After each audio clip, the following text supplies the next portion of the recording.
Quiero que me presten mucha atención a esto que creo Dios me dijo que les diga para este segundo servicio. Esta es una historia que aparece en las Escrituras que tiene 4 protagonistas principales. No son actores de reparto, son los protagonistas principales. Si esta historia se reflejara en un flyer, en un afiche de una película, estarían los 4 actores allí, interpretados seguramente por algunas celebridades de Hollywood famosas. Son 4 actores porque son 4 consecuencias diferentes ante el mismo toque de Dios. La misma presencia de Dios ocasiona 4 historias diferentes. Por eso las Escrituras narran este incidente como uno de los más importantes, acaso, de los que vivió el rey David. Tiene que ver con el arca del pacto. Ese arca tenía 3 preciosos elementos o artefactos dentro. Uno era un vaso de oro con un trozo de maná, que el Señor decía que ese maná nunca se iba a pudrir, el que estaba en el arca. El maná, recordemos que era el alimento diario que Israel veía descender del cielo como si lloviera. Era una suerte de algodón, de esponja, tendría más o menos esa consistencia, y ellos podían tener todos los nutrientes de los que comemos saludablemente en un solo elemento. Y ese maná tipifica la provisión de Dios. Que nunca tus hijos ni los nietos se olviden que Dios te proveyó, se olviden que Dios te bendijo. Entonces ese maná tipifica la provisión divina, la provisión de Dios.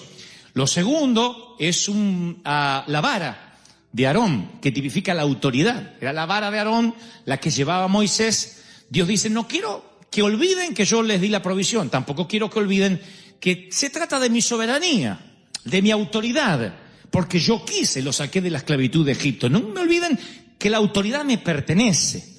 Así que la vara de Aarón que floreció, una vara que tiene almendros, que tiene hojas verdes, está allí dentro del arca, que no sabemos a ciencia cierta si se va a encontrar o no.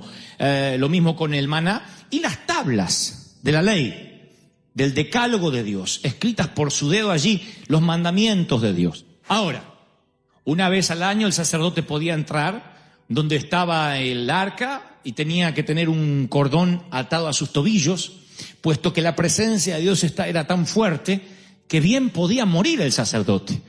Así que los sacerdotes entraban, obviamente, con temor y temblor al arca del pacto, al lugar santísimo donde estaba el arca, y estaban estos 3 artefactos. Ustedes dirán, ¿pero esto era idolatría? No, yo creo que... ¿Qué pasaría si hoy encontraran arqueológicamente la verdadera cruz de Cristo? Yo no iría a adorarla, pero me encantaría verla. Me encantaría, si está en Israel en algún sitio, o si encuentran el verdadero pesebre, yo creo que por lo menos lo protegeríamos, diría, tiene que ver con nuestra historia. Me encantaría encontrar algo real.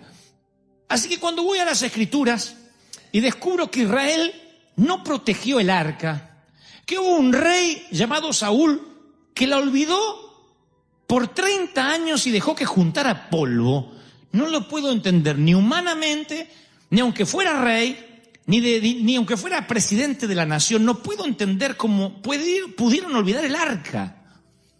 Un objeto tan divino, donde allí se manifestaba la gloria de Dios, donde los sacerdotes morían cuando entraban sin la preparación adecuada. Por eso no me sorprende que un hombre conforme a su corazón, el rey David, organice todo un desfile con 30.000 personas, con 30.000 hebreos y no sé cuántos miles de soldados de infantería para traer de regreso el arca a Jerusalén. Eso es una fiesta. Él dice, lo primero que queremos acá es lo que tipifica la presencia de Dios. Yo necesito gobernar, pero sabiendo que hay un tabernáculo. No sé cómo luce un tabernáculo, no sé cómo lo tendría Moisés, pero yo sé que aunque sea al aire libre, ahí quiero la presencia de Dios y ardiendo la llama todo el tiempo y que haya levitas cantando 24 horas al día. Así que los puso a los músicos y me dice, me cantan, todo el día me cantan. A donde se canta está la gloria de Dios, porque cuando yo cantaba, los demonios se le iban a Saúl. Así que yo no quiero demonios merodeando ninguna parte del palacio. Todo el mundo cantar. Y los puso a cantar. Y todos los levitas cantando 24 horas. Pero eso ocurriría luego que el arca estuviese allí. Ahora están trayendo el arca de nuevo a casa. La gloria de Dios va a volver a casa. Y aquí los 4 protagonistas de la historia empiezan a cobrar notoriedad o relevancia. Lo primero que ocurre es que se juntan en la casa del sacerdote que había guardado el arca, gracias a Dios. Porque si fuese por Saúl se hubiese perdido. El sacerdote se llamaba Abinadab.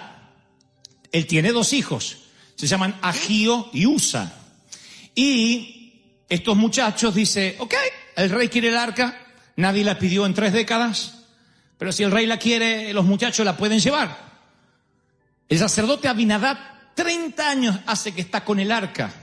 Como todo judío y como todo sacerdote, debería saber cómo se traslada un arca, porque Dios dio instrucciones precisas de cómo moverla. Literalmente él dice en la Biblia que en Números 4:15, cuando se terminan de cubrir los objetos sagrados, esto que estoy leyendo no era algo que el sacerdote no sabía. El hombre que guardó el arca por 30 años había leído esto más de una vez. Dice, guarden todos los utensilios del santuario y cuando tengan que trasladar el arca, por favor, que todos los objetos sagrados y el arca sean transportados por los hijos de Coat, por los coatitas. O sea, y había más instrucciones, que debían colocar palos de acacia, no cualquier palo, de acacia entre los aros y levantarla, cargarla en los hombros y levantarla, que no la lleven bueyes, que no la carguen al hombro como si se tratara de bolsas de cal o de cemento. Esto tipifica la presencia de Dios, un respeto para llevarla. Y Dios da instrucciones precisas de quiénes, cómo debe trasladarse. Pero un hombre que tiene la presencia de Dios en el garaje de su casa por tanto tiempo, de pronto el rey la pide y dice, ¡ey! Están pidiendo el cajón. Y los hijos dicen, ¡ey! Pero ahí tengo arriba mis tenis, mis zapatillas. Así que empiezan a remover cosas y le dice a los hijos, ¡ey, muchachos, mamuts! Carguen el arca. Y se lo llevan al palacio. ¿Nosotros? Sí, porque a lo mejor se ganan un tips, una propina, quién sabe. Así que los muchachos dicen, no, pesa mucho. Y hacen algo peor, lo ponen arriba de unos bueyes que tienen. Así que lo ponen arriba de los bueyes, ponen el cajón ahí. Estos muchachos, a pesar de ser los hijos del sacerdote, no saben qué significa la presencia de Dios. No saben cómo es que luce la presencia de Dios tipificado en el arca. No saben las consecuencias, ni las positivas ni las negativas, como tantos hijos de personas que venían o vienen a la iglesia, los hijos están acá y no tienen la menor idea de que por qué vienen a la iglesia. Nunca vieron cambios en sus hogares, nunca vieron cambios en sus padres. Entonces los hijos se acostumbran. ¿Y tu papá qué es? Evangélico. ¿Tu mamá qué es? También va a la misma iglesia. ¿Y tú qué eres? Y debo ser evangélico porque estoy en el mismo lugar siempre. ¿Y por qué tus padres van a la iglesia? No sé, porque son muy religiosos. Yo he hablado con hijos que la verdad que te dan ganas de decirle, Señor, por favor, que alguien les explique de qué se trata esto, porque a la mayoría de edad no van a pisar nunca más. Y estos muchachos cargan el arca del pacto, son hijos del sacerdote, no los hijos de un obrero común. Deberían saber el oficio del padre. Deberían decir, papá, ¿hay algún requerimiento para llevar el arca? No, la cargan arriba de los bueyes. Y dice que los bueyes tropiezan, es muy pesado el arca, y entonces Usa, uno de los mamuts, extendiendo las manos, agarra el arca para que no se caiga. Y con todo, hasta ahí llegó la ira del Señor. Se encendió la ira de Dios contra Usa por su atrevimiento, y lo hirió de muerte ahí mismo, cayó fulminado al lado del arca. Murió al lado del arca.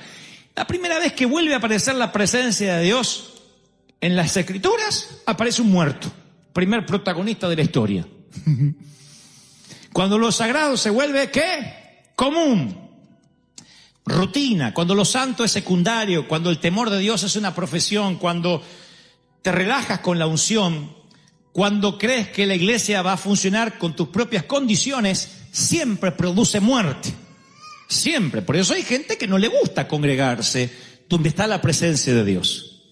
Porque la gloria de Dios suele generar muerte si no estás haciendo las cosas como Dios quiere que las hagas, si intentas manipular la presencia de Dios, tocar lo que es santo, lo que es sagrado, y no puedes tocar lo que le pertenece a Dios.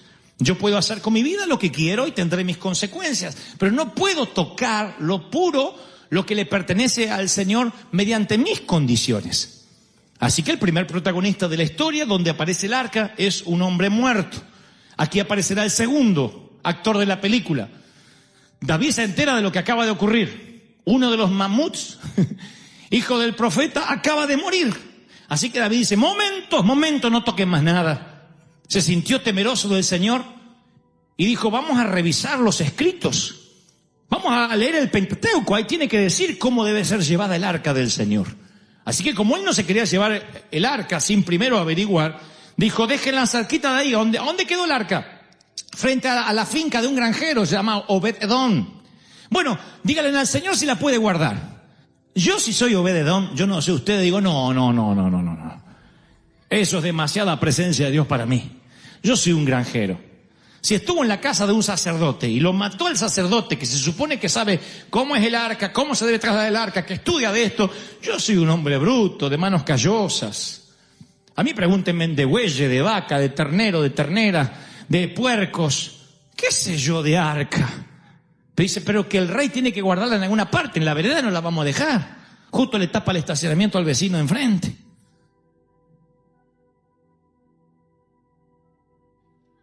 Entonces, ¿por qué no la mete dentro de su garage, don Obed? Y Obed dice, bueno, está bien, pero no sé, no me va a matar a nadie acá, no. Y Obed tiene temor de Dios, no sabe cómo se traslada, no conoce la presencia de Dios, ni qué coro hay que cantar, pero es un hombre temeroso. Y como es un hombre temeroso, la palabra de Dios dice que Obed-Edom significa trabajador, siervo fiel, arador, cultivador de semillas, adorador andante, esclavo del Señor. Todos esos significados tiene Obed-Edom. Así que él dice, bueno, y en vez de capitalizar la muerte, capitaliza la bendición para su casa. Así que le pide a sus 8 hijos, muchachos, ayuden a trasladar el arca. Tampoco la trasladan como debe ser, pero hay un temor de Dios que Dios ve en sus intenciones, que a diferencia de los otros mamut, que le importaba un cuerno, que a lo mejor iban por el tip, por la propina del rey, estos con temor la meten dentro del garage. Y esta presencia de Dios que para estos le ocasionó muerte porque lo sagrado se les volvió común, a este que no entiende nada le trae prosperidad y bendición. Y durante el trimestre que el arca está metida ahí 3 meses, empiezan las vacas a dar más leche que nunca. Los toros se dicen avivamiento y empiezan a buscar a las vacas y se le multiplica el ganado. Y el plantel de repente saca una sandía así y dice, ¿y esto qué es? No, nada, dice, es una naranja así gigantesca. Todo crece porque el arca, la presencia de Dios estaba en su casa. El Señor me dice que te diga que la gloria de Dios que despreciaron muchos sacerdotes, muchos ministros, va a bendecir la casa del hombre y la mujer común. Porque si ellos no la quisieron, Él va a bendecir tu hogar. Él va a bendecir. Alguien tiene que decir, eso lo quiero en mi casa ahora. ¡Aleluya! Es increíble como 2 protagonistas de la misma historia, ante el mismo elemento, diferentes reacciones. Y no terminará Obed-Edom allí. La historia de él no culmina con la bendición. Él no dice, no me quiten el arca porque dejo de prosperar. Él entiende que la prosperidad es un efecto colateral menor, la espuma de la Coca-Cola. Que hay una esencia mayor.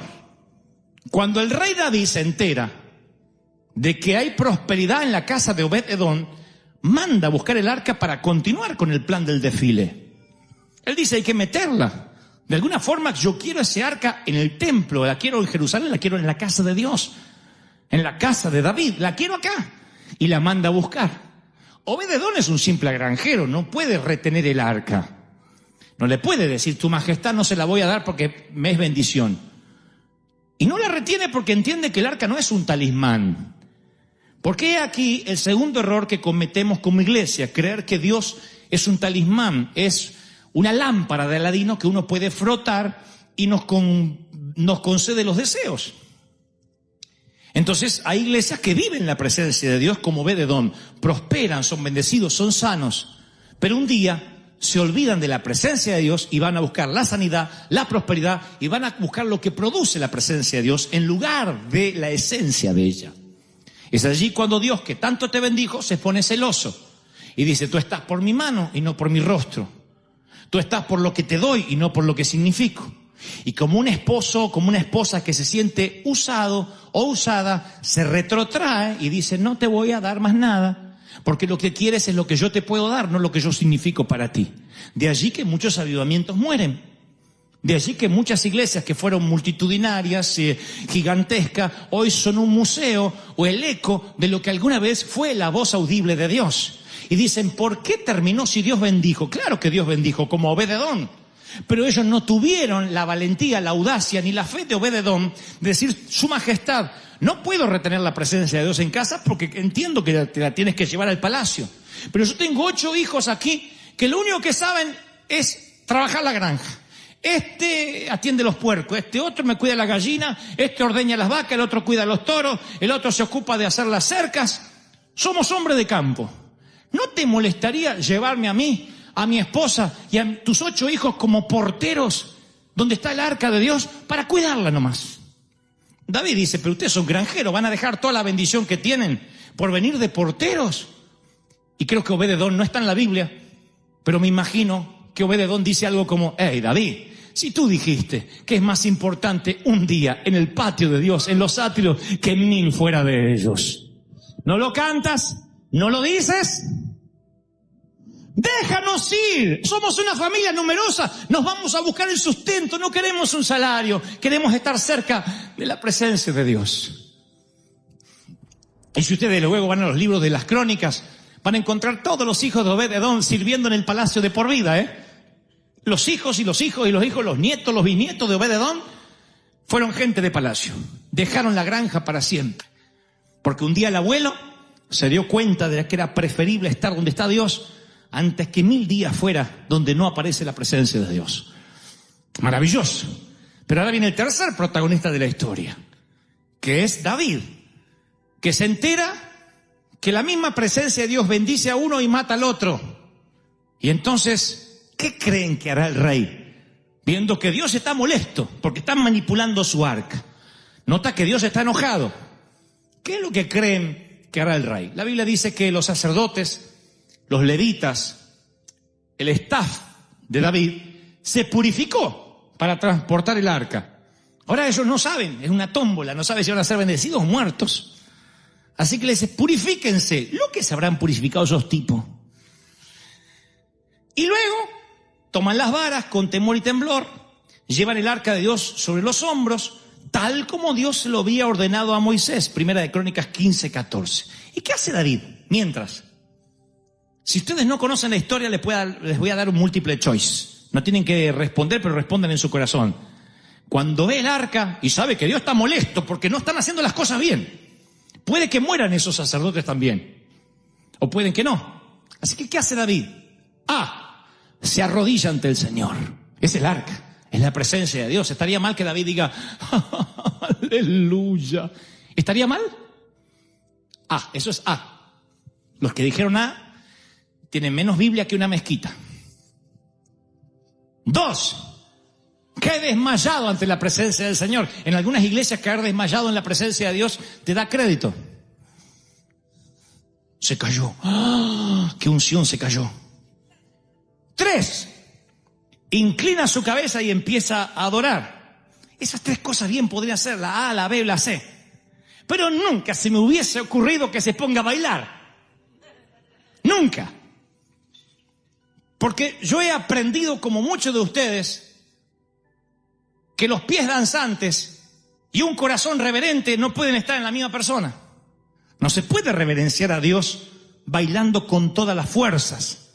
Sin embargo, si crees que David bailó con todas las fuerzas, es porque del múltiple choice elegiste ese, el número 4, y significa que también te ganaste un pase de baile y celebración en River Arena hoy. Porque la Biblia dice que vestido con un efod de lino, se puso a bailar delante del Señor. Dice una versión con todas las fuerzas, dice otra versión con gran entusiasmo. No baila elegantemente como Fred Astaire.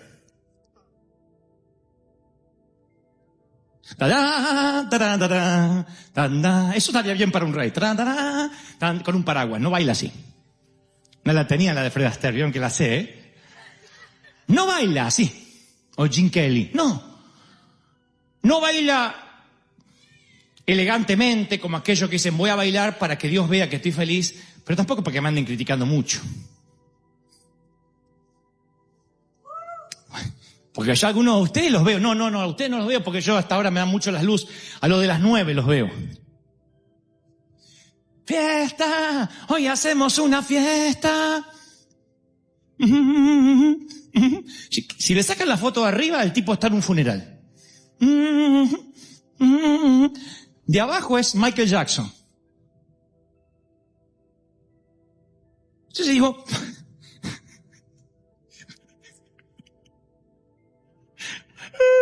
¿cómo hicieron? No, es que están cuidando, o sea, no quieren tampoco demasiado loco. Es porque no está consciente de lo que está entrando. David está sabiendo que al reino está entrando la presencia de Dios. Y David sabe toda la historia.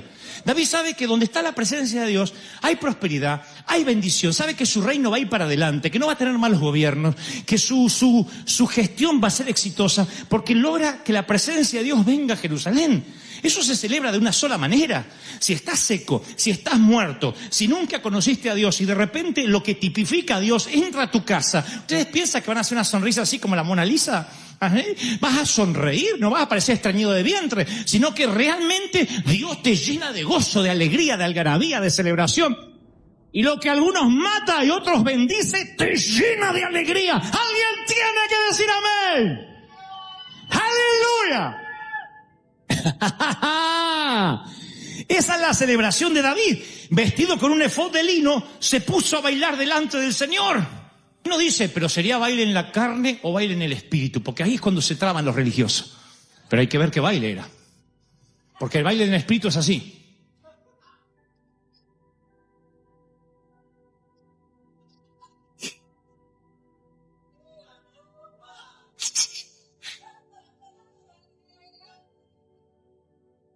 El baile del cisne es así. ¿Qué? Yo si bailo. Bailo. Si la gloria de Dios está, yo bailo. Salto. El rey está en casa. El rey está en casa. ¿Cómo no vamos a celebrar? ¡Aleluya! ¡Wow! Y si el rey está en casa, ¿no es suficiente razón para bailar? ¿O no? El rey está en casa. Y David celebra. Pero no puedo terminar la historia sin el cuarto protagonista. Siempre hay un cuarto protagonista. Si hay 3 muchachos, tiene que haber una mujer. O no es un guión digno de Hollywood. Tiene que estar la muchacha.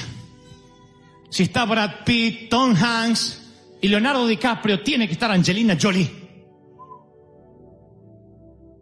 Ella es el papel femenino. Es la hija de Saúl. Mical. Sucedió que al entrar el arca del Señor a la ciudad de David, Mical, la hija de Saúl, se asomó por la ventana.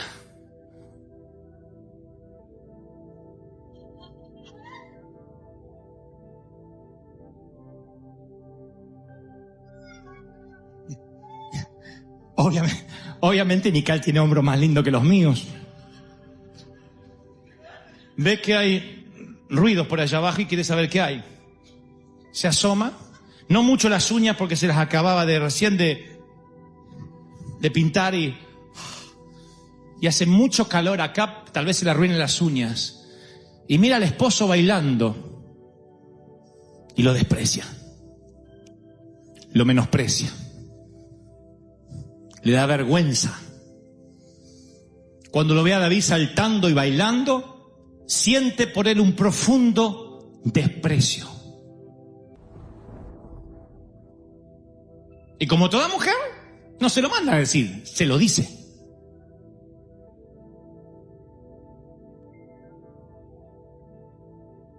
Con una indirecta femenina. Fíjense si esta no es una de las frases más femeninas que ustedes van a encontrar en las Escrituras.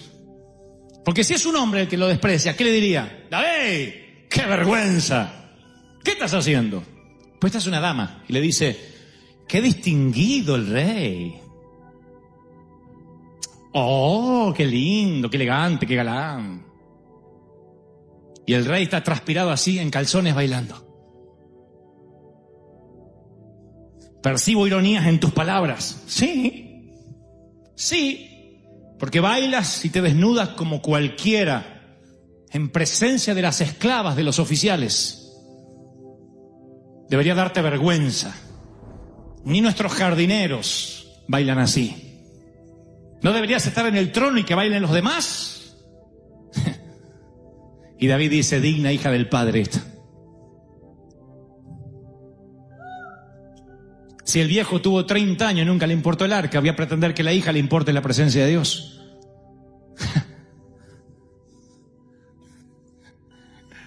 ¿Sabes qué, mujer? Me alegro que lo hayas notado.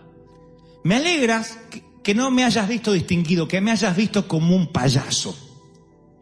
Porque Dios, en vez de haber escogido a tu padre, al rey que por 30 años estuvo en el trono y olvidó el arca, me escogió a mí, un repartidor de queso, de viandas de mis hermanos. ¿Sabes por qué bailo así? Porque donde yo vengo se llama campo. Yo vengo de las ovejas, de pelear con osos y leones. Perdón que no tengo la sangre real que tú tienes. Yo no vengo de una estirpe de reyes. Mi papá es campesino. Yo soy como Obed-Edom. Yo bailo donde está la presencia de Dios. Y me haré Mahdi por causa de Jehová. Voy a bailar más por causa de él todavía. Así que si quieres sangre real, búscate otro marido, porque lo que soy yo, voy a seguir haciendo el ridículo por él. ¡Aleluya! Yo quiero hablarle durante unos instantes de un hombre que nace en la esclavitud. Sus padres eran esclavos, sus abuelos eran esclavos. Estoy hablando de Josué. Cuando nace en la esclavitud, él sabe que ese va a ser su destino y que va a morir como esclavo, como un anónimo, un NN. Pero llega Moisés a su vida, no a la suya, sino a la vida de todos los israelitas, y libera al pueblo de Dios de la esclavitud de Egipto. Entonces, en el desierto, Josué alcanza la posición de líder al lado de Moisés. Es el segundo a bordo. Observa lo que hace Moisés. La Biblia narrará que mientras que el profeta, el patriarca, sube al monte, Josué está unos metros más abajo, mirando lo que Dios hace con Moisés, observando, lo asiste en todo. No se le caen las alianzas por ser un segundo. Es un gran segundo. Asiste a Moisés, le sostiene los brazos, es un poco, pelea las batallas. Mientras que Aarón y Hur, dice las palabras, estarán al lado de Moisés. Josué sale a pelear las batallas y Moisés se queda allí en la retaguardia. Es un hombre que orgánicamente todo dice que va a suceder a Moisés. Y eso es lo que va a ocurrir. No sin antes suceda una tragedia. Llegan al borde de la tierra prometida, están por entrar allí y Dios le dice a Moisés, envía un representante de cada tribu. 12 tribus, 12 representantes. Y los 12 van a espiar la tierra que Dios les dijo que ya se las dio. No que se las iba a dar, que había posibilidad. No. Vayan a ver lo que les voy a dar. Y descubren que la tierra es tal como Moisés había dicho de parte de Dios. Pero de estos 12, 10 vuelven con un reporte negativo. 10 dice, las murallas y los gigantes nos separan de lo que Dios nos dijo, no lo vamos a lograr. 2 tenían un reporte positivo. 2 tenían otra manera de ver las cosas, entre los que estaba Josué. Estos 2 eran Caleb y Josué. Y estos 2 hombres dijeron, no, más podremos nosotros que ellos. Estos 10 decían, somos como langostas comparado con esos gigantes. Estos 2 decían, los comeremos como pan. O sea que hay un espíritu de negatividad en la mayoría y un espíritu positivo en la minoría. Pero la mayoría le creyó a la mayoría. El pueblo decidió que ese día ganara el miedo. Y a partir de ahí dijeron, no lo vamos a lograr. Desperdiciaron 40 años en el desierto. 40 años. Yo decía hoy, y lo vuelvo a repetir, porque es una sensación que no se me va. Para mí, 40 años desperdiciados por culpa de una actitud ajena es suficiente para que mi fe flaquee. Imagínate que por culpa de alguien que está al lado tuyo, pierdes 40 años de tu vida. Veo caras tristes porque uno dice, sí, yo soy ese. Hay gente que se asocia en un matrimonio, en una pareja, en una sociedad, en un ministerio, con gente que por muy buenas intenciones que tenga, te hunde. Y no solo te hunde, sino que te pone en stand-by. Y eso es lo que a Josué le pasa. Y Josué tiene que esperar que toda esa gente, con mala onda, muera en el desierto. Se presume que a 300 funerales diarios Toda esa gente muere de viejo, de cansancio, de quién sabe qué, van muriendo en el desierto. Los únicos sobrevivientes son Josué y Caleb, sobrevivientes de aquella promesa. Y 40 años ellos mantienen en fe la promesa. Por 40 años no se amedrentan. Por 40 años dicen, Dios nos dijo que nos iba a dar la tierra. Y por culpa de estos cabezones, estos 10 que vieron algo negativo, más los 4 millones que decidieron creer estos 10, no pudimos acceder. Pero cuando Dios dice que va a hacer algo, aunque pasen 40, 50, 100 años, si Dios lo dijo, se va a cumplir. Aunque se tarde, espéralo, que sin duda viene y no tardará. ¿Lo está recibiendo, sí o no? Así que las Escrituras me muestran que este hombre no se acobardó. En este punto es muy posible que digas, bueno, a mí me ha pasado algo así. Lo dije recién. Que digas, sí es cierto, yo estoy estancado, no solo a causa de mis errores, sino a causa del error de alguien que estaba al lado mío, de una sociedad. Me consta que algunos de ustedes han tenido sociedades financieras con personas que te han producido una quiebra. Y a partir de ese entonces no pudiste restaurar tu crédito. Y dijiste, si no me hubiese metido con ese. Otros provienen de un divorcio. Y eso es una sensación de ansiedad que a veces te cuesta y dices, no solo arruiné mi vida o desperdicié tiempo, sino que me dejó estancado en un punto de la vida. Josué se estancó 40 años, pero lo que yo resalto es que él se mantuvo. Es que él 40 años estuvo confiando en lo que Dios le dijo. Y esa es la primera palabra que quiero que te lleves esta tarde. Yo no sé cuánto tiempo ha pasado desde que ardió tu zarza hasta ahora.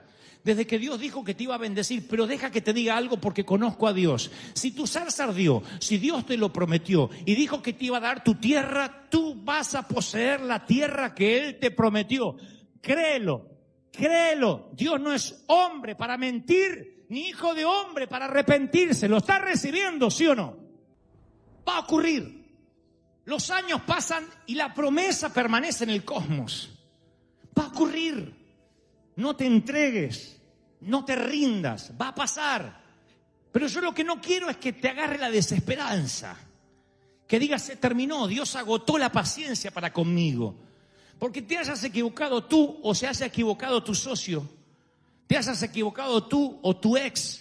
O tus padres, o quien sea que se equivocó, Dios me dice una y otra vez, como me lo dijo ayer mientras redactaba el mensaje, diles que yo voy a cumplir cada promesa que le di a cada uno de mis hijos que voy a traer mañana por la tarde. No me están creyendo, están creyendo que Dios habla. Dios lo va a cumplir. Por eso dije al principio, yo quiero que este mensaje revolucione tu mente. Que digas, sí, Dios lo va a hacer. Y esto es lo que pasa con Josué. Josué toma el mando, Moisés se lo pasa.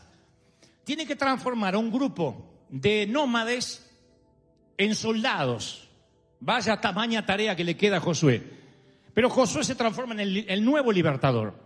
Es el que le dará las conquistas, el nuevo estratega de guerra. Aprendió a los pies de Moisés.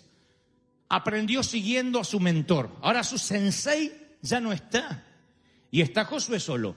Y Josué ahora tiene que conquistar la tierra prometida, ora continuamente al Señor, el Señor le da las estrategias. Y la Biblia nos lleva a un punto que esto es lo medular del mensaje, el que le da título a este mensaje. La Biblia narra que 5 ejércitos, con sus 5 reyes, paganos, hostiles, se levantan contra el pueblo de Israel. Le dicen, no vas a pasar. 5 reyes, 5 ejércitos. Eran 5 ejércitos de amorreos, la tribu a la que pertenecían, pero 5. No sé cuánta gente tenían cada ejército, pero imagino que eran varias centenas de miles. Y los 5 se levantan contra Josué. Josué era un hombre de fe, había esperado 40 años desperdiciados como para ahora acobardarse. Así que oró a Jehová y le dice, ¿qué vamos a hacer? Y el Señor le da esta palabra, le dice, no esperes que te ataquen, ataca tú. Y no tiembles ante ellos, porque yo te los entrego en la mano. Ninguno va a sobrevivir, ninguno se va a resistir. ¿Alguien necesita esta palabra hoy, sí o no? A mí me encanta cuando Dios da estas promesas. Se la dio a Gedeón, Se la dio a Moisés muchas veces, se la dará después a David y se la da ahora a Josué. Me gusta cuando Dios dice, ráelos, porque habla de un Dios que cuando te da la victoria es total. Si tú dices, bueno, me dijeron que el cáncer se fue, pero quedó un poquitito. Dios todavía no terminó lo que dijo que va a hacer. Dios limpia a fondo, no es dermatológico lo que Él hace, es quirúrgico. Él arranca el tumor. Dios cuando hace algo lo hace para siempre. Si Dios interviene, nadie sobrevive. Si Dios interviene, tus enemigos los vas a buscar. Dice la Biblia, por un camino van a venir, por 7 tendrán que huir. O sea que se van a salir desmembrados. No los vas a ver, los vas a buscar. Buscarás los que hacen la guerra contra ti y no los hallarás. Ninguna arma forjada contra un hijo de Dios prosperará. ¿Cuántos lo reciben? Dígame amén. Se termina. Y a mí me gusta ese Dios. El Dios que le dice a Josué, los vas a eliminar a todos. ¿Saben lo que es pararse ante 5 ejércitos y saber acá que los vas a liquidar a todos?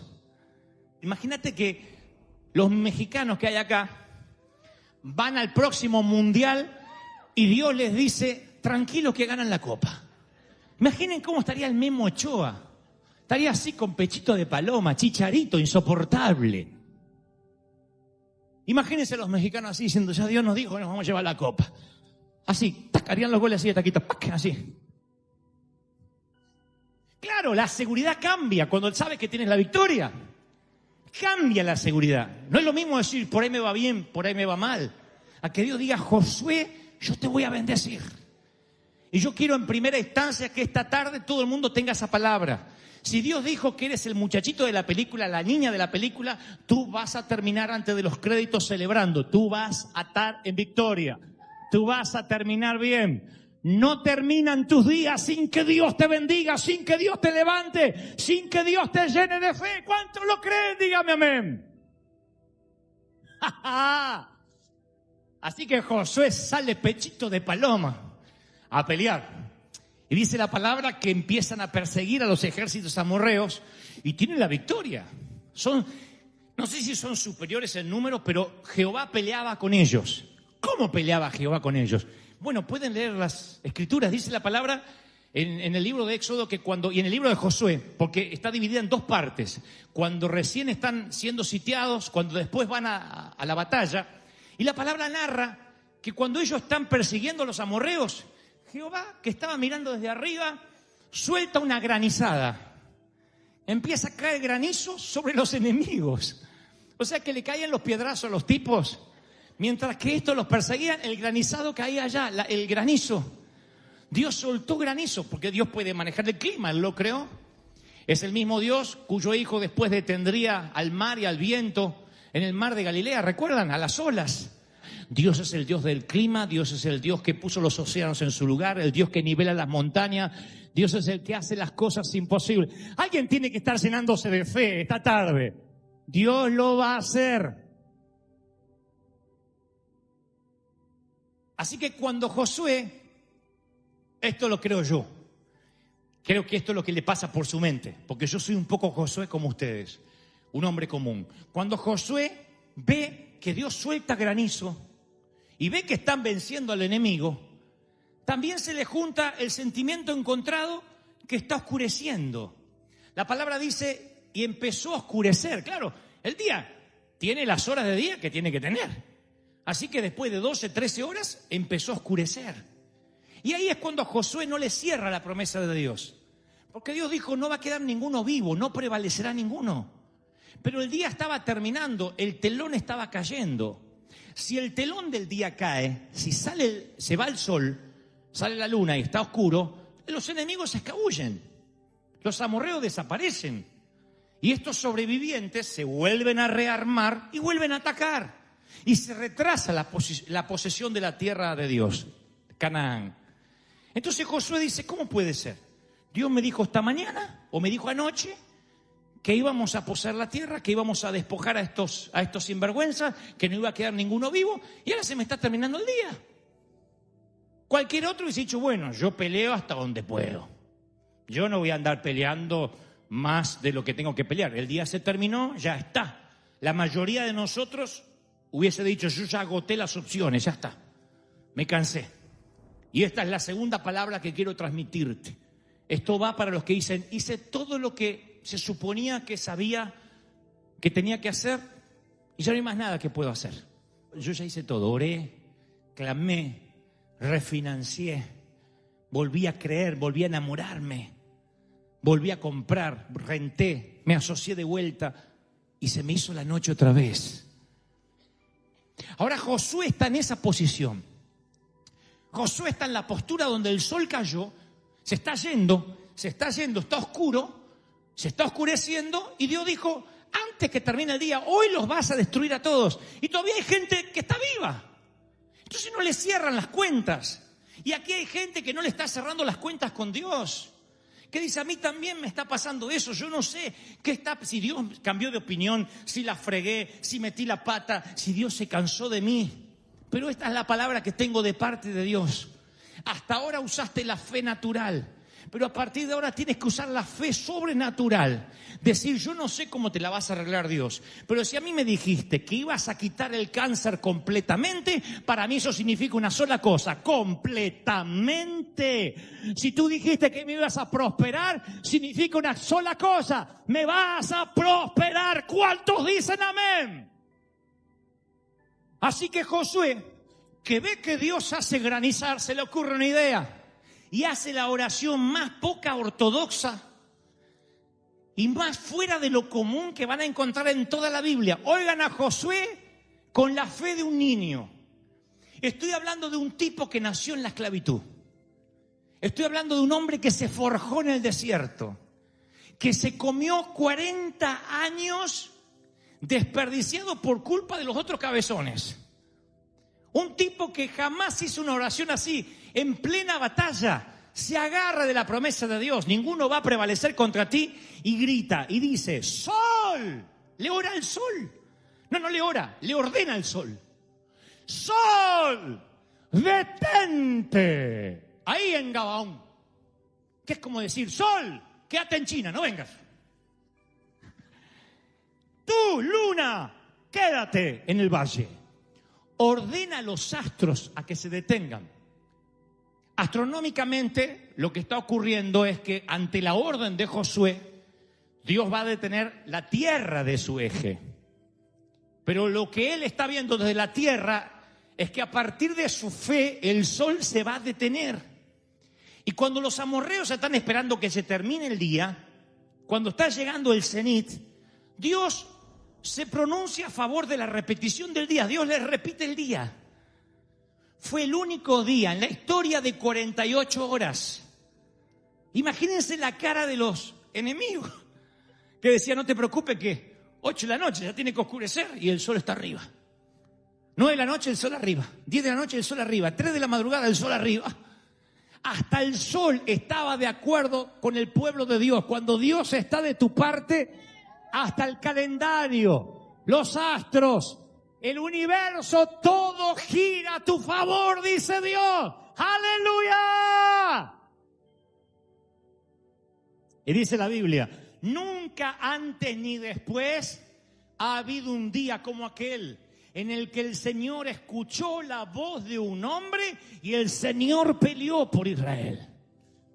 ¿Cómo puede ser que un hombre que nació en la esclavitud, que un hombre común pueda hacer este tipo de oración extraordinaria, de modo que Dios cambie el eje de la tierra y trastorne los planetas solamente porque un hombre necesita experimentar la victoria que Dios le prometió? ¿Cómo puede esto ocurrir? Yo tengo la respuesta. El mismo Dios que trajo de la muerte a su Hijo otra vez después del tercer día es el mismo Dios de resurrección que puede detener el sol tan pronto tú des la orden. ¿Están conmigo? Díganme amén.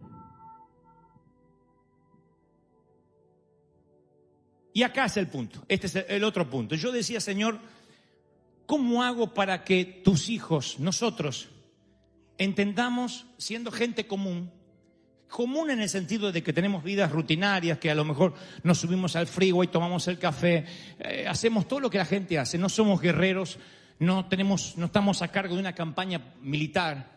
¿Cómo hacemos para experimentar esta fe sobrenatural? Y el Señor me decía, no tienes que ser especial para usar esta fe. Es al contrario, tienes que tener la mente de un niño, creerle todo como un niño. Si a un niño le dice que puedes volar, el niño se va a lanzar a volar. Si un niño le dice que hay monstruos en el closet, él va a ver monstruos en el closet. Si le dices está protegido por el Señor y los ángeles, él va a sentir a los ángeles. El niño no tiene rollos mentales. Eso no es bíblico. Dios dice, si tuvieras fe como un grano de mostaza, le dirías al monte, ordenarías al sicómoro, desarráigate y plántate en el mar. Noten que Dios dice, no me hables a mí de la montaña, háblale a la montaña de mí. Y esa es la gran diferencia. Si tú le dices a Dios, líbrame de las deudas, no es lo mismo que decir, ¡deuda! Retrocede, porque Dios me hizo próspero, bendito, y Dios dijo que lo que toque va a ser de bendición. Hay momentos que tú tienes que tener la autoridad. Háblale a la montaña de tu Dios. Hay una montaña que está esperando tu orden. En Cúcuta, Colombia, yo tengo un pastor muy amigo. Se llama José Satirio dos Santos, nacido en Brasil. Y aunque nos separa la edad, es un gran amigo y es un hombre que nos ha invitado muchas veces. Yo he estado allí en Colombia, en la frontera con Venezuela, predicando en más de una ocasión en la iglesia de Los Pinos. Y cuando él compra, para hacer la historia corta, cuando él compra el terreno, lo compra sin saber por qué era tan barato el terreno para construir lo que hoy es el Templo de Los Pinos.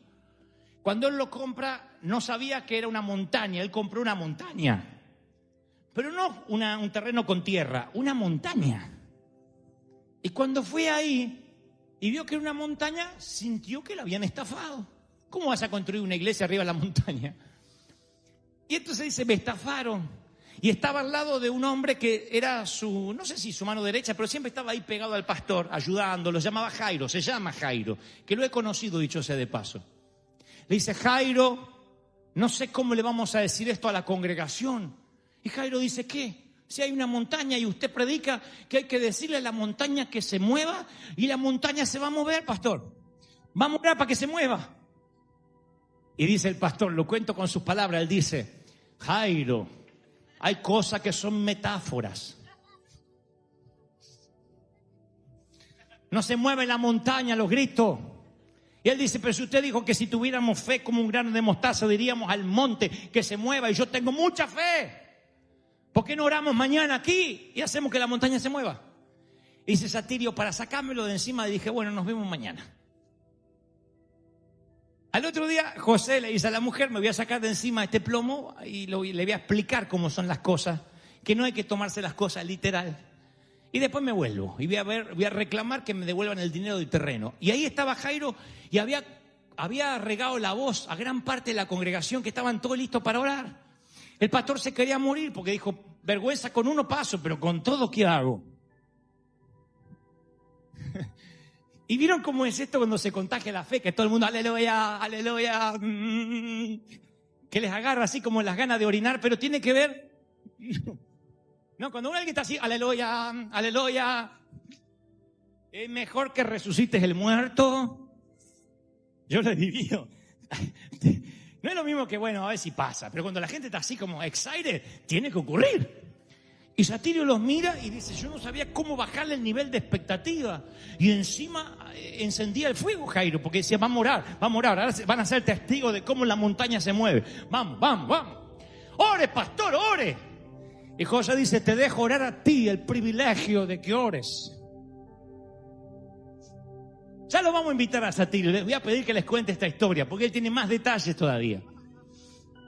Así que Jairo se para ante la montaña, dice Satirio, yo no sé si la gente atrás estaba mirando, yo tenía los ojos cerrados y el uno tenía el ojo abierto, era Jairo, decía, mire, se va a perder la movida, mire.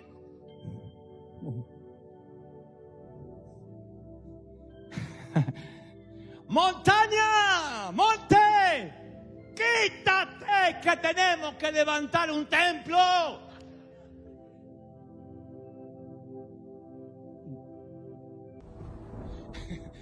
¡Quítate que tenemos que levantar un templo! Y el monte estaba ahí, no se movía.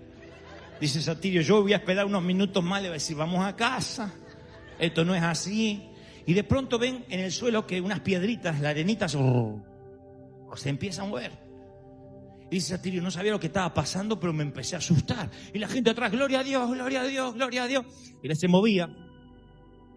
Y aparecen 4 máquinas, 4 grúas, 4 tractores gigantes, así por encima. Obviamente no eran de ángeles ni nada por el estilo, eran maquinarias que después averiguaría habían venido desde Venezuela. Pero a ese momento no sabía, porque en la ciudad, en Cúcuta, no había. La ciudad, la municipalidad, la alcaldía no tenía ese tipo de máquinas. Aparecen 4 máquinas con sus operarios y les dice que se corran, que van a empezar a remover la montaña, tarden lo que tarden. Y entonces Jairo lo mira a Satirio y dice, ¿vio? Ya llegaron los ángeles, ya se está moviendo la montaña y empiezan a removerla. Yo no sé si Dios va a usar ángeles, grúa, pero la montaña se te va a mover. ¿Lo están recibiendo, sí o no? ¿Cuántos reciben esta palabra? ¿De verdad? No sé cómo Dios se la va a arreglar, pero Él va a movilizar lo que tenga que movilizar. Y va a ocurrir. Satirio dice, bueno, para hacer la historia corta, las máquinas estuvieron una semana hasta que removieron todo y alisaron el terreno. Les dije cuánto les debía, le dijeron nada, nos enviaron de la no sé qué ciudad de Venezuela y lo hicieron. Nadie entendió quién los mandó justamente esa mañana. Jairo, seguro que no. Pero Jairo activó los ángeles. Activó una fe sobrenatural. Ahora, tú puedes buscar la explicación que quieras. Hay explicaciones hasta para las plagas de Egipto.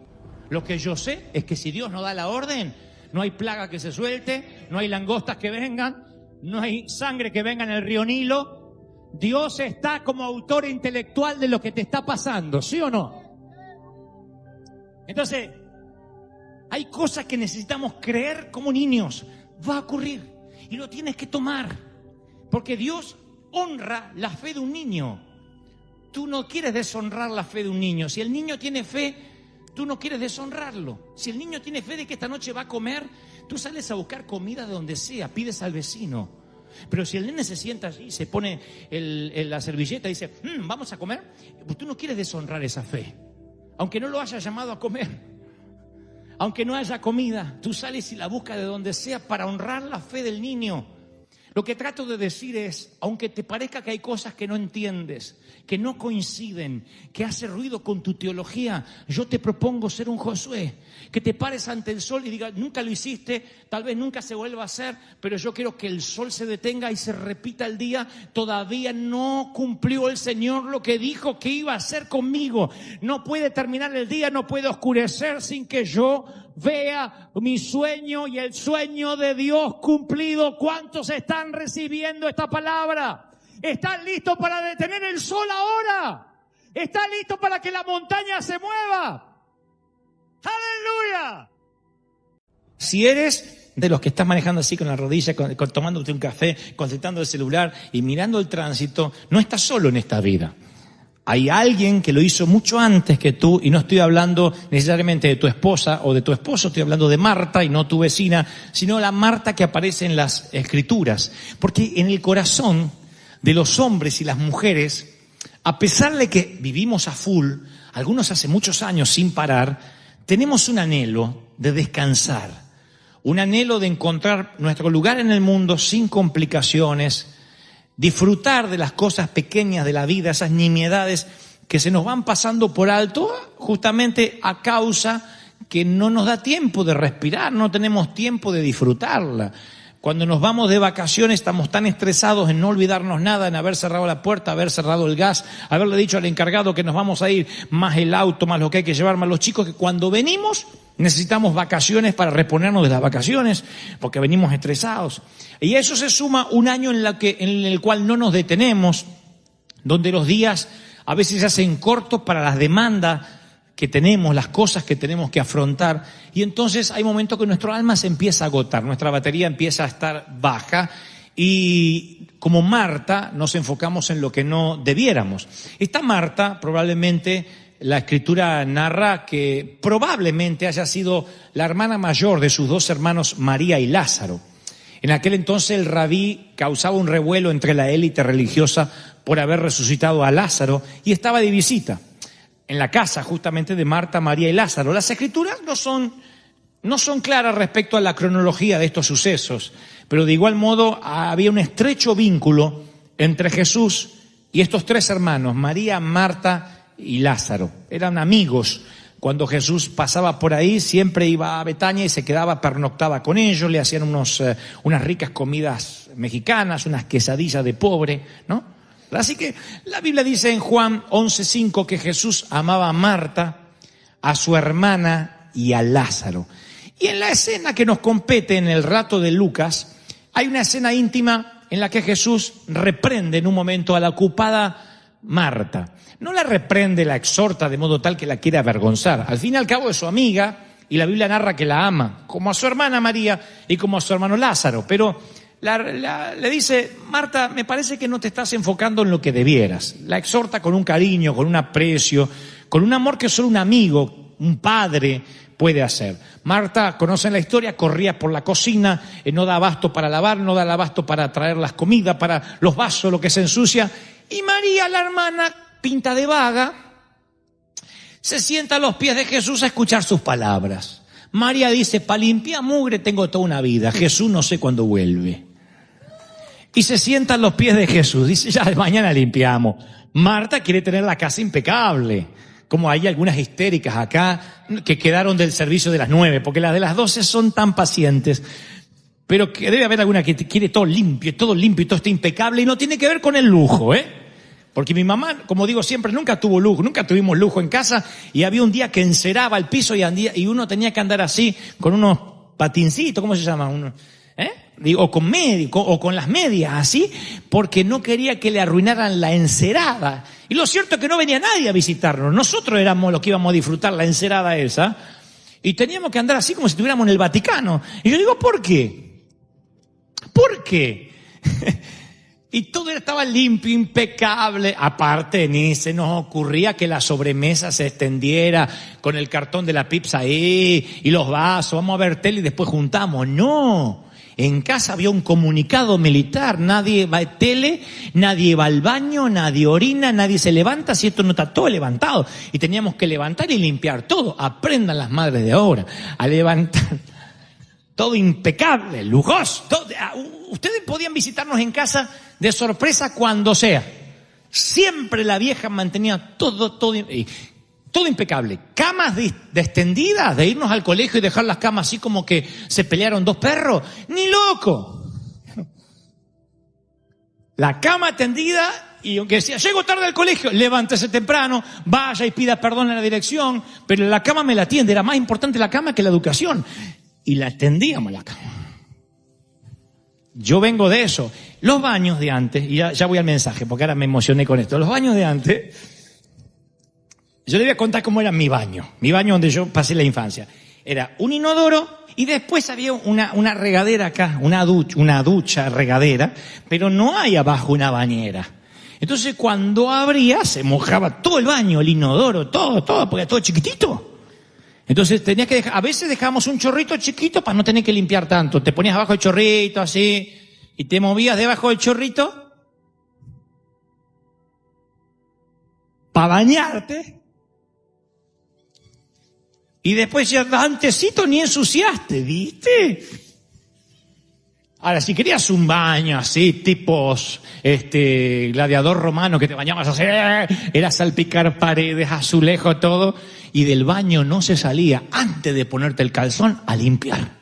Y entonces estabas así limpiando, así te congelabas.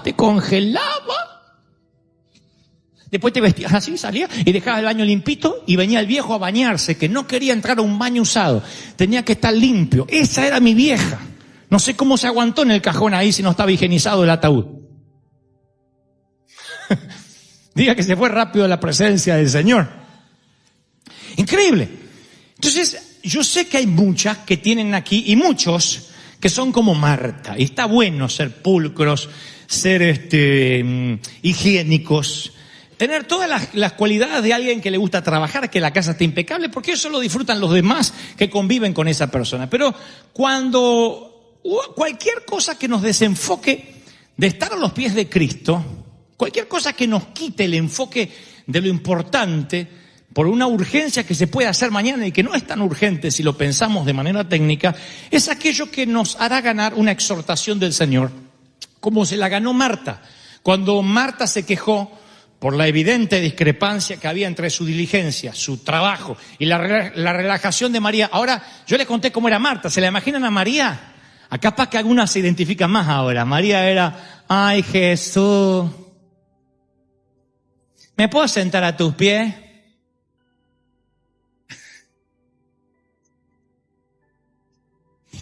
Y se desparrama ahí a los pies. ¡Ah! Y la otra tenía un veneno encima. No porque tenía que hacer la tarea, sino porque la ve a esta tirar a los pies de Jesús. Entonces Marta ve que ella es muy diligente, que la hermana está disfrutando ahí a los pies de Jesús.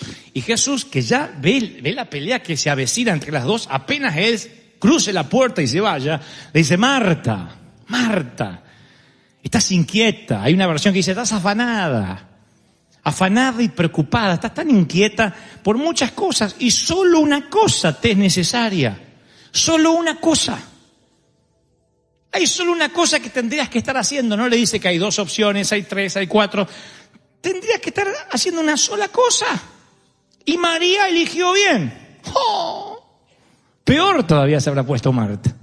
Ahora la vaga esta, que la llevan 4 piojos en andas así, es la que hace bien. Y Jesús la elogia. Ustedes pensarían que Jesús está elogiando a la que limpia, está diciendo, mira, María ha escogido lo mejor y nadie se lo va a quitar. ¡Qué lindo! Nadie le va a quitar este momento a María. En cambio, tú estás afanada por lo que no tendrías que estar afanada.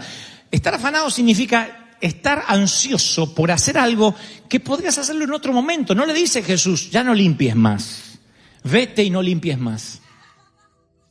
Algunos quisieran ese mandato del Señor, ¿no? Vete y no cocines más. Pero no, le está diciendo el Señor, es otro el momento para limpiar. O sea, los trastes van a seguir sucios, el cartón de pizza va a seguir ahí, nadie se lo va a llevar. Tú puedes hacer todo eso cuando yo me vaya. Ahora puedes aprovechar solo una cosa. ¿Qué tenía que aprovechar Marta? La presencia del Señor ahí en la casa. Solo una cosa te es necesaria. Y a veces podemos ser consumidos por las demandas que nos empujan hacia lo urgente, que nos encontramos demasiado cansados para regar nuestro propio alma. Nuestro alma se empieza a marchitar porque no lo regamos. Yo les conté en cierta ocasión de una historia que la sequía afectó una región de naranjos, justamente que estamos aquí en Anaheim. Y entre los numerosos huertos se destacaba unos árboles que permanecían verdes, mientras que a su alrededor los demás árboles estaban marchitos y vacíos. Y entonces cuando se le pregunta al agricultor cuál era el secreto, que sus árboles continuaban verdes a pesar de la sequía, él responde lo siguiente, dice, mis árboles sobreviven hasta 2 semanas más que el resto sin agua, porque cuando eran jóvenes yo solía no proveerles agua para que tuvieran que obligarse a echar raíces más profundas para poder beber y subsistir. Ahora ellos, mientras que los otros árboles se secan, mis árboles beben agua de una fuente más profunda. Por eso todavía sus hojas están verdes. Entonces, los momentos de crisis, de desierto, vienen a nuestra vida para que echemos raíces y de esas experiencias aprendamos a disfrutar de la presencia del Señor para los momentos en que nos va a parecer que nos abandonó. Ahora hablaré en momentos de esto. La presencia nunca te abandona, pero hay momentos que lo sientes y hay momentos que no. De esto hablaré solamente en un par de minutos. Lo que trato de decir es que si tú no aprovechas los momentos donde el Señor está en tu casa para sentarse a sus pies, escuchar, aprender y adquirir sabiduría, cuando te vengan los momentos en que solo tengas que limpiar trastes y tengas que limpiar la cocina y no esté ahí el Señor, vas a extrañar la calidad de tiempo que desperdiciaste. Hay momentos de calidad, temporadas que Dios nos regala que no vuelven.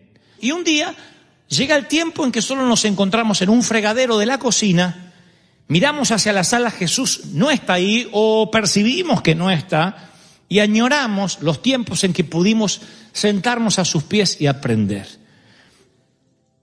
Yo digo siempre que nuestros hijos no deben quemar etapas. Tenemos que permitirles ser niños y que jueguen hasta cualquier edad. Si tu hijo tiene 16 y está jugando, no lo tienes que retar, que juegue, porque hay un momento que ese tiempo no va a volver. Cuando tenga que mantener una familia y unos críos, se pone con Nintendo y Mario Bros, la mujer le va a tirar a Mario Bros por la cabeza si se pone a jugar. Entonces ahora, que no tiene críos y que alguien lo mantiene, si quiere jugar dentro del tiempo que le dan los padres, que juegue. No, porque a veces los padres dicen como tan grandote con pelo en las patas jugando. Y bueno, hay niños peludos de 30 jugando. Pero que no quemen etapas, que disfruten. Lo mismo con los que tenemos hijas. Las niñas van a, como viene la vida, van a querer pintarse las uñas al año, van a querer maquillarse a los 2 años, ponerse una falda cortita a los 3 y a los 4 van a querer teñirse el cabello. Y si nosotros les hacemos que empiecen a vivir las cosas que tienen que vivir ya cuando sean más señoritas, ahora de niña, ¿qué les queda para cuando tengan 14, cuando tengan 15? Van a tener sexo a los 13, a los 14 van a quedar embarazadas, a los 15 van a ser madres. Y hay niñas que debiendo estar jugando con Barbie y tienen que estar jugando con los Ken que le nacieron. ¿Por qué? Porque queman etapas, porque no viven el tiempo que tienen que vivir. Esto en término humano, en término físico, del crecimiento cronológico normal. Ahora, en término espiritual, ¿cuántas veces quemamos etapas y no disfrutamos sentarnos a los pies de quienes podemos aprender? Un día esos maestros se van a ir. Los Elías no van a permanecer con nosotros siempre. Un día son arrebatados y Eliseo, por más que tenga una doble porción del espíritu que había en Elías, va a añorar los tiempos en que la responsabilidad no cabía sobre él. Claro, para Josué fue maravilloso tomar el lugar de Moisés. Ahora, ¿creen que cuando no sabía qué hacer, para dónde escapar, cuando el pueblo se le rebelaba, no hubiese querido encontrarse con Moisés y decirle: Moisés, ¿vos qué harías? Pero se había ido. Y ahora tenía que asumir la responsabilidad. Miren si Josué no hubiese aprovechado los tiempos en que se quedaba unos metros más abajo de la montaña mientras Moisés tenía comunión con el Señor. De allí es que uno tiene que aprender a servir para que algún día lo sirvan. Es no quemar etapas, tiempos que tenemos que aprovechar. Si todavía puedes sentarte a los pies de alguien que sabe y aprender, tienes que disfrutar ese tiempo porque no vuelve. Y yo te hablo esto porque yo sé que los jóvenes que están estudiando, es pesado estudiar a veces matemáticas. Si tienes desarrollado tu parte creativa cerebral, la lógica, yo odiaba las matemáticas, los logaritmos, las físicas, todas esas cosas las odiaba porque yo era creativo, poeta y dibujante. Ahora, el que le encanta la contaduría odia la poesía, el dibujo y todo eso. Pero hay que aguantarse esas cosas porque después te sirven para la vida. Y yo me acuerdo que hay cosas que tampoco disfruté del colegio. Son cosas de mi soltería, tiempo de mi soltería que no disfruté. Porque como muchos de ustedes me quiero casar. Me quiero casar. Después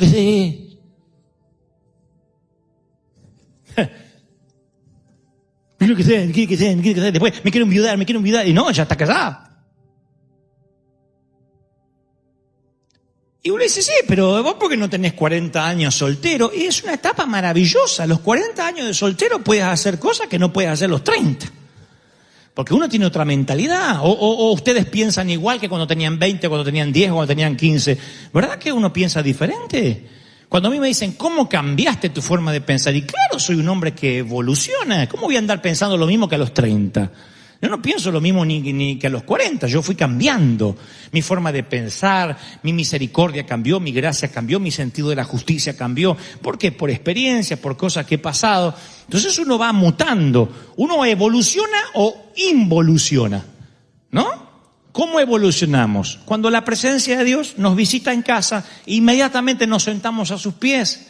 Esto en términos de la parábola o de la metáfora es cuando los momentos en que Dios nos visita hay que aprovechar estos momentos que tenemos en la iglesia, que no vuelven, momentos que no regresan, son temporadas únicas, visitaciones del Espíritu.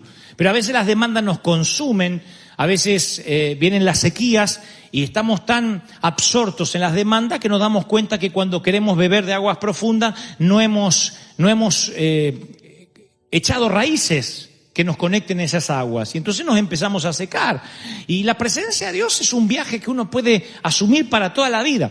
Y esto es lo que yo les dije que le iba a hablar en un par de minutos, que tiene que ver con sentir la presencia de Dios o no sentirla. Con esto de la parte sensorial, ¿la siento o no la siento? Imagínate un camino polvoriento, de Oriente Medio, eso quise decir. En Oriente Medio, un camino lleno de polvo que serpentea en medio de parras, de praderas, de colinas. Es un camino solitario. Entre los que viajan hay 2 hombres, dice la Biblia, discípulos de Jesús. 2 hombres que habían estado creciendo a los pies de Cristo.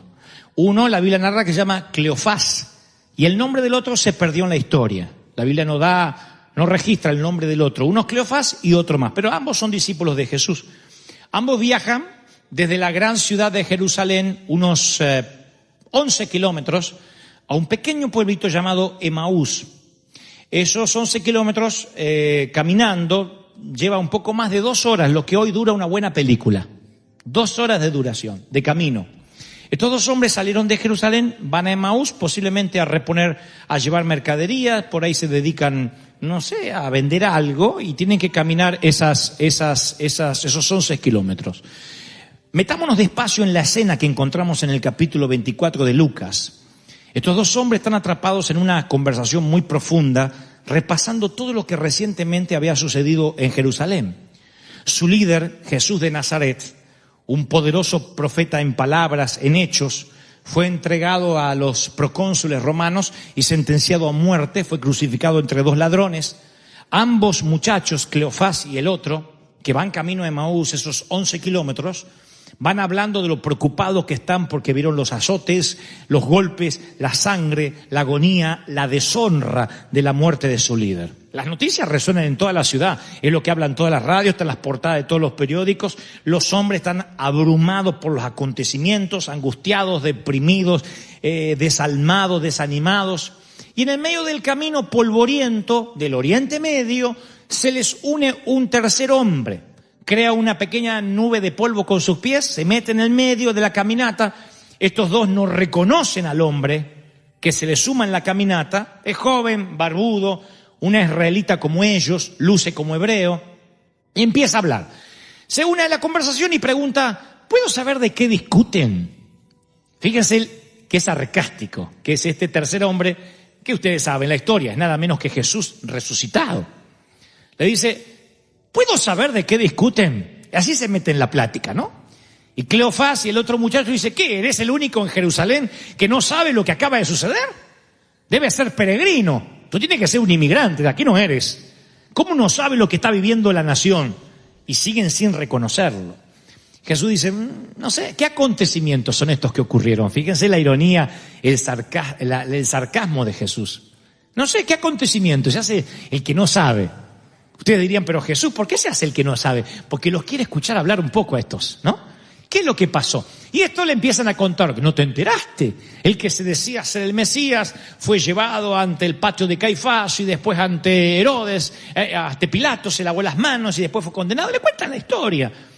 Y Jesús le dice, ¿y acaso Cristo no tenía que venir a sufrir, a pasar estas cosas para después entrar en su gloria?